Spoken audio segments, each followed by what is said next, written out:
ఈ టైంలో కార్ ఆగింది ఏంటి?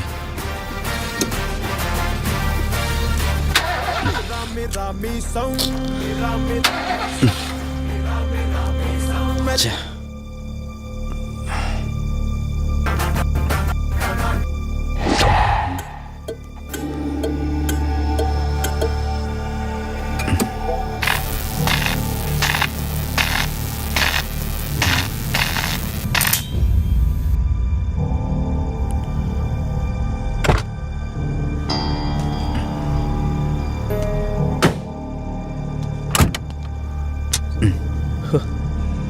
షిట్. ఈ టైంలో వాటర్ ఎక్కడ దొరుకుతుంది?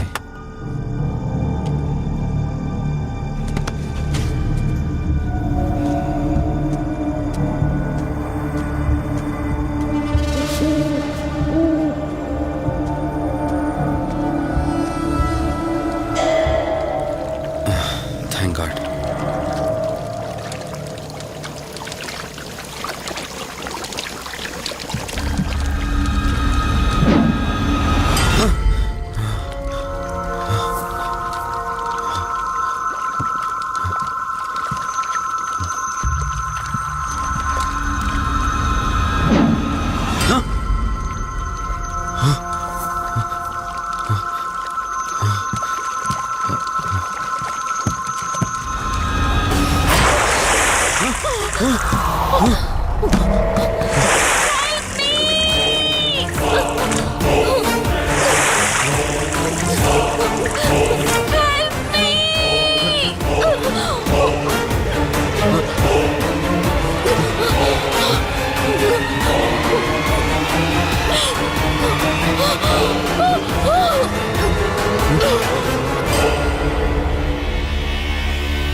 ఏంట్రా నువ్వు ఇంకా ఇంటికి వెళ్ళలేదా?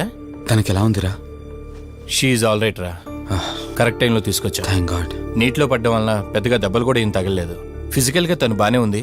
రిపోర్ట్స్ కూడా నార్మల్గానే ఉన్నాయి. కాకపోతే ఏమైందిరా? She lost her memory. తనెవరు, తన అడ్రస్ ఏంటి, ఎంత అడిగినా కానీ చెప్పలేకపోతుంది. అంటే తనకి ఇప్పటిదాకా జరిగిందేది గుర్తులేదు. God. If you don't mind తనని ఒకసారి చూడొచ్చా? ష్యూర్. Room number 403. నువ్వు వెళ్ళు, నేను వస్తాను. ఓకే.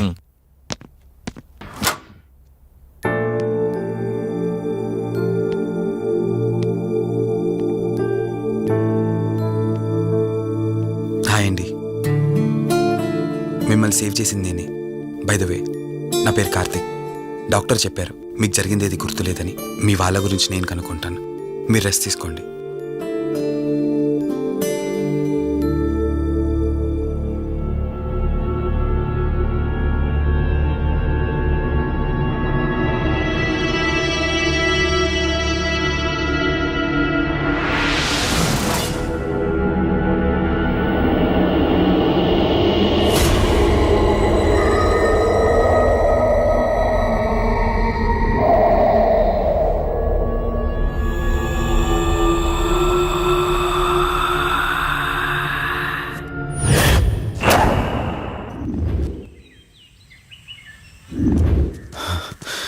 ఏంట్రా ఈ రోజుల్లో సైన్స్ ఇంత డెవలప్ అయింది.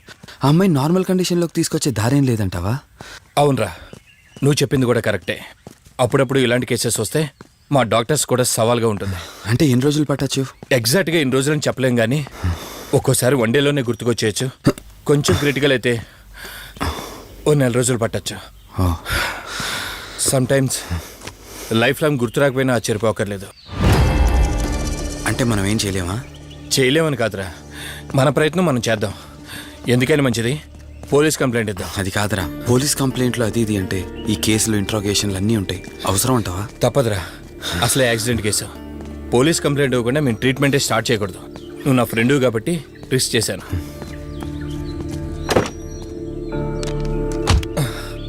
నువ్వేం కంగారు పడకరా. డిపార్ట్మెంట్లో నాకు తెలిసిన అంకుల్ ఒక ఆయన ఉన్నారు. నేను ఆయనతో మాట్లాడతాను. ఇంతకీ అమ్మాయి ఎక్కడ దొరికిందన్నా? అదే ప్రగతి నగర్ చెరువు. Good morning sir. Morning. Good morning. Good morning sir. Good morning. సమీర్ని ఒకసారి నా క్యాబిన్లోకి పంపిస్తారా? Okay sir. Good morning Karthik. Morning Sameer. మనం యూఎండే ఎంటర్టైన్మెంట్స్కి ఒక ఈవెంట్ చేస్తున్నాం కదా, దానికి మోడల్ సెలెక్ట్ చేయమన్నాను. ఎంతవరకు వచ్చింది? ఆల్రెడీ కొన్ని వీడియోస్ చూసి ఓ మోడల్ను ఫైనల్ చేశాను కార్తీక్. ఓ మీకు మెయిల్ చేశాను, మీరు ఒకసారి చూస్తే. Okay sure.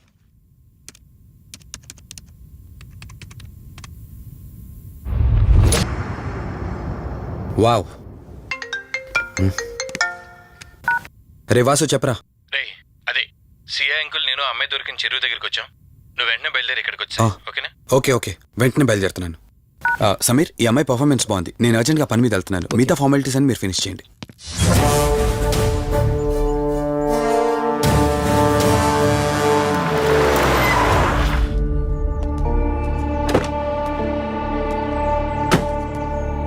అంకుల్ నేను చెప్పాను కదా, నా ఫ్రెండ్ కార్తీక్.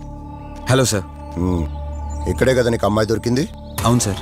ఇంత రాత్రి వాళ్ళని ఒక్కడవే ఇక్కడేం చేస్తున్నావు? బేసిక్గా I'm an event organiser. Event finish చేసుకుని ఇటు వెళ్తుంటే అంటే ఇక్కడికి వచ్చాక నీ కారు ఆగిపోయిందంటావు? అంకుల్ వీడు నాకు చిన్నప్పటి నుంచి ఫ్రెండ్. వీడి గురించి నాకు బాగా తెలుసు. అలాంటి వ్యక్తి కాదు. కావాలంటే మా డాడీని అడగండి.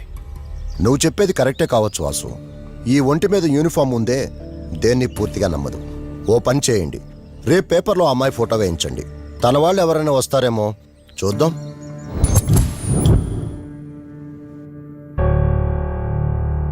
మీ ఫోటోనే.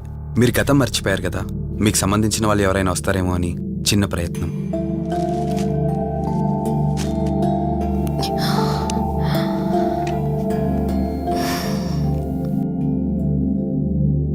ఒకవేళ ఎవరూ రాకపోతే?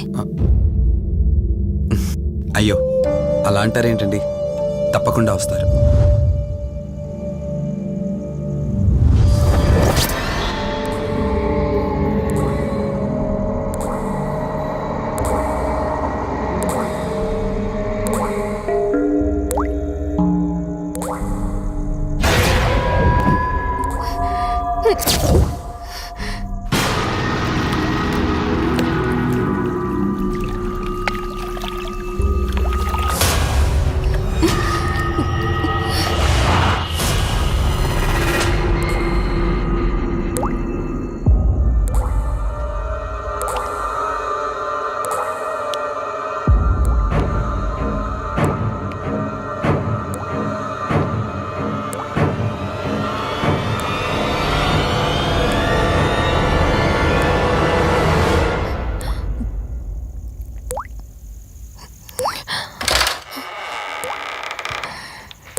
ఎవరు ఈ టైంలో ఇక్కడేం చేస్తున్నారు? మిమ్మల్ని మాట్లాడేంటి?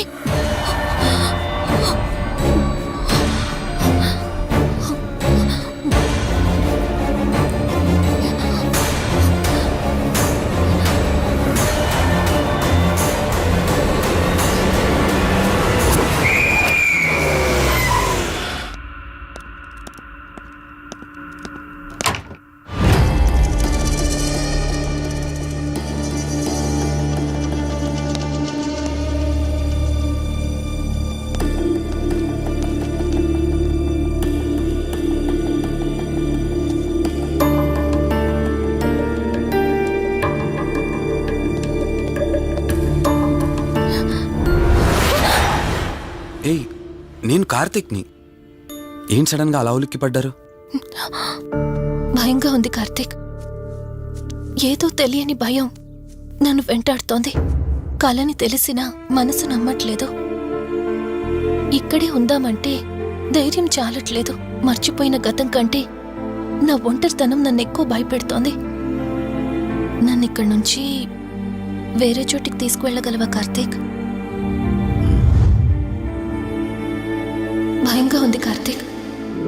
మర్చిపోయిన గతం కంటే నా ఒంటరితనం నన్ను ఎక్కువ భయపెడుతోంది. నన్ను ఇక్కడి నుంచి వేరే చోటికి తీసుకువెళ్ళగలవా కార్తీక్? రే, నీకేమైనా పిచ్చా? ఆ అమ్మాయిని ఇంటికి తీసుకెళ్తానంటేవేంటి? ఆ అమ్మాయి ఎక్కడి నుంచి వచ్చిందో ఎవరో కూడా తెలీదు. రేయ్, తను ఎవరు ఏంటని కాదురా. నువ్వైతే డాక్టర్గా తనని ట్రీట్ చేసి డిశ్చార్జ్ చేస్తావు. ఆ తర్వాత తను ఎక్కడికి వెళ్తుంది? ఇప్పటికే పేపర్లో యాడ్ ఇచ్చి చాలా రోజులు అవుతోంది. వాళ్ళ బంధువులంటూ ఇప్పటికొచ్చి ఒక్కరు రాలేదు. నువ్వు కూడా బంధువు కాదు కదరా. అనవసరంగా రిస్క్ తీసుకోకు. చూడు, నేను సిఐతో మాట్లాడతాను. రేపే అమ్మాయిని స్వచ్ఛంద సంస్థలోనే జాయిన్ చేస్తారు. ఆ తర్వాత ఏం చేయాలన్నది కూడా వాళ్ళే ఆలోచిస్తారు. ఇందాక నువ్వు అడిగావే బంధువా అని. హెల్ప్ చేయడానికి ఎటువంటి బంధం అవసరం లేదురా. ఆ రోజు ఆ అమ్మాయి నా చేయి పట్టుకున్నప్పుడు కొన్ని వందల ప్రశ్నలు పుట్టేరా. కానీ ఎప్పుడైతే ఆ అమ్మాయి కళ్ళలోకి చూశానో ఆ ప్రశ్నలన్నీ మాయమైపోయాయి. ఇలాంటి పరిస్థితుల్లో ఆ అమ్మాయిని ఒంటరిగా వదిలేసి చేతులు దులుపుకోవడం నాకు ఇష్టం లేదురా. రేయ్, ఫ్రెండ్గా చేయగలిగితే నాకు హెల్ప్ చేయి. ఆ సీఏతో మాట్లాడి ఎటువంటి ప్రాబ్లం రాకుండా చూసుకో.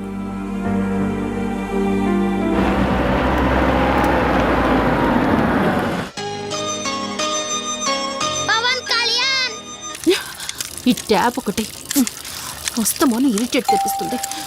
వస్తున్నాను. షో. వస్తున్నానబ్బా. అమ్మయ్యా, వచ్చావా కార్తీక్?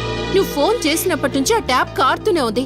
అది అలా కారుతూ ఉంటే సింక్ లో పడుతున్నట్టు లేదు, నా నెత్తి మీద పడుతున్నట్టుంది. దాన్ని త్వరగా బాగు చేయించు కార్తీక్.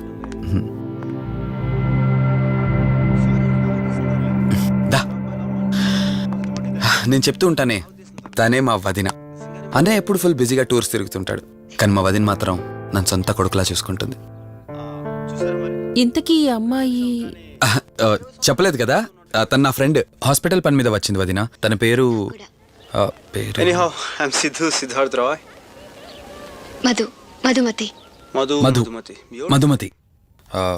కొన్ని రోజుల పాటు మన ఇంట్లోనే ఉంటుంది.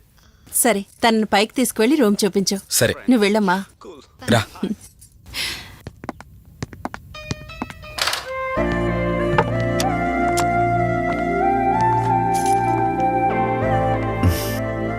ఇదే నీ గది. ఎదురుకుండా ఉందే, అది నా బెడ్రూమ్. నీకు ఎటువంటి అవసరం వచ్చినా నన్ను అడగచ్చు. నీకు ఎటువంటి ఇబ్బంది ఉండదు.